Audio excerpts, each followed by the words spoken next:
Cherry Aid and Baileys, that's a lovely Christmas tipple after a full Christmas lunch. Hello and welcome to the Manchester United v Stoke Boxing Day preview. Boxing Day could very well be very apt. Knockout blow for Louis van Gaal with any luck, but I do not want us to lose at Stoke, and I actually don't think we will. We'll come to the lineup in a moment, but I don't think we will lose. I think when the odds are against us, we tend to do quite well. And also, let's remember, these are professional footballers. But I do agree with what people are saying, you know, if you're working as a hairdresser or a high-profile banker, and you've got a boss who doesn't, appreciate you, doesn't let you use any creativity, they get replaced with somebody who does, you're going to perform better. And I think Manchester United, some players are in that boat at the moment. But I think Van Gaal will probably stick with his the players that, the mad picks like Fellaini and Rooney, who actually will play for him because they can't believe they're being picked week in, week out. Here's my lineup then. What I would say about Stoke is they are a good team. They're a decent side, and when Louis van Gaal's in charge of Manchester United, we're playing with two arms behind our back anyway, and Stoke could well just deliver that knockout punch on the chin. But hopefully they won't. We do need the points. I know a lot of people want Louis van Gaal out. I do, but I want Manchester United to get the points, and I really think he should have been sacked this week. And these 3 points against Stoke, if they're massive at the end of the season, then the board are culpable again. But I think the board are culpable for so much and they get away with it. I think the fans turning on Louis van Gaal is a little bit unfair because, yes, he does need to go, but he was appointed by the board who appointed Moyes, and they should never have appointed either of them if they'd done their homework. I mean, even as a fan, you could see that Moyes never beats the top four, never won a trophy. Why is he appointed to the Champions League, champions of England? Ridiculous decision. Your normal fan can see that that was wrong. And Louis van Gaal, the way he's been playing for the last 18 months, suppressing attackers, boring football, he's played that way for the last 7 years. He got the sack from Bayern Munich for doing it. He did it all through the World Cup. We still appointed him. Not enough homework being done by the board, and they are to blame.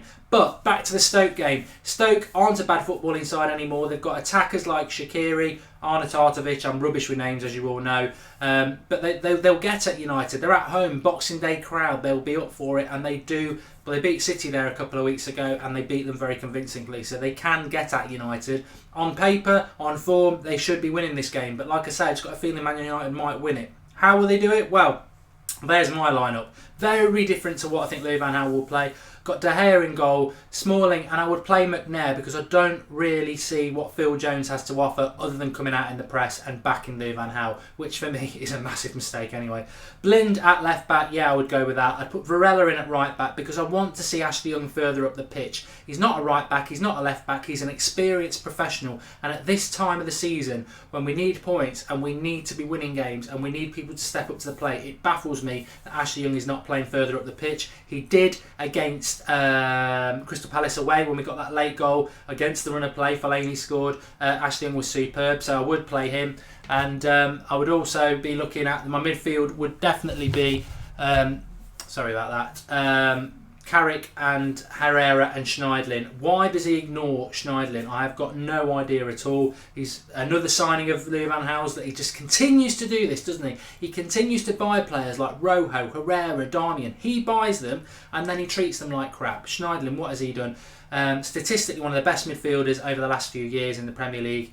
Statistically for Manchester United, I don't think we've lost a game when he started, but we've got a better ratio of winning when he starts, so he must play. Dynamo, I remember Everton, Schneidlin and Herrera, tenacity, pressing, that's what we need, especially away from home. It'd be madness not to play them. And Carrick, with no Schweinsteiger, must play. You're a massive fan of Carrick, but what a midfield three that would be. No place for Rooney, and then you've got Martial, Memphis and Young. Pace, with a bit of experience from Young, and we've got it across the pitch. So no matter, no Rooney, no Fellaini, no way. This is my lineup. This will not be Louis van Gaal's lineup. And if he was playing this sort of lineup throughout the season, he wouldn't be about to get the sack. We'd be higher up the league. We'd have a lot more points. This is the problem with Louis van Gaal. His persistence with the likes of Fellaini and Rooney, and even Mata to a certain extent, who's not a right midfielder and has had his game totally and utterly split, half of the player he could be.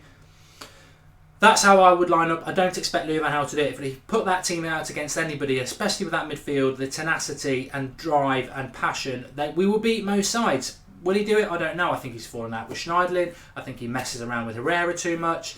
I think he'll play Fellaini because he's played Fellaini for the last 3 games. It's really interesting. He started Fellaini for the last 3 games and we've lost the last 3 games. We went out of the Champions League, which was a disgrace. and losing to Bournemouth and Norwich. What a joke that is. Maybe he won't play Fellaini. He took him off after about an hour, didn't he, last week? But why is a manager of Manchester United on millions of pounds every year not realising what the fans have been saying for the last 18 months? Fellaini is not Manchester United class, and he's also not the Manchester United way. Maybe the latter one's a bit irrelevant when it comes to Louis van Gaal, because I do not think he will ever understand the Manchester United way. But Stoke will be at us, but they're not just going to be at us, they've got the players to beat us as well if we go toe-to-toe with them. So we need that tenacity in the midfield. We need Herrera, we need Schneiderlin, and I hope he plays both. Am I confident whether he will? I don't know. My prediction, I'm going to go 2-1 Manchester United. Something in me says we're going to get a Christmas treat. I really hope we do.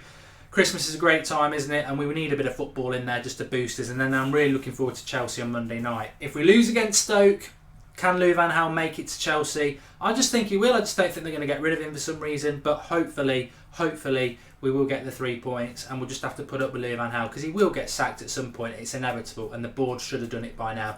Get comments in below. Give us your thoughts. I know there's no Mata. I know there's no Rooney. But I really want to see Ashley Young played further up the pitch, wasting him at right back. And I think he offers us something going forward that we've been missing lately. It's unfair to have Lingard, Martial and Memphis, not one of them over the age of 22, as our attacking team with Rooney behind them. I mean, it's a joke. That's how I'd line up. Give us your thoughts on the game. Get comments in below. Thanks to everybody for watching. Subscribe if you're new to the United Stand. Like the video. Be back with a live review straight after the Stoke game. Get comments in below. We always reply. And have a great Christmas. And hopefully at some point we won't be having Louis van Gaal in charge. Thanks for watching.